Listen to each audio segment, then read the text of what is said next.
classroom may batas. Bawal lumabas o bawal lumabas.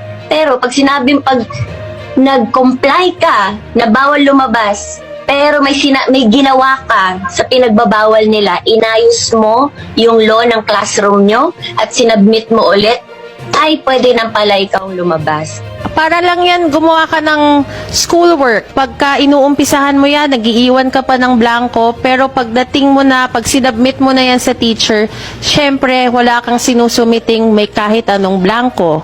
Buti rin nakapag-harvest na tayo dito sa amin, nakapag-harvest na kami, kakatanim lang eh.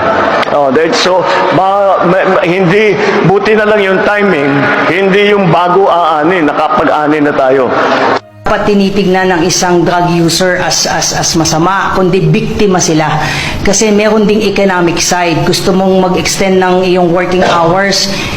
Take a case in point, yung ating mga konduktor, yung mga driver na nahuhuli po na pag nag-positive sa drugs, ang reason nila kasi grabe yung biyahe, kailangan nilang manatiling gising.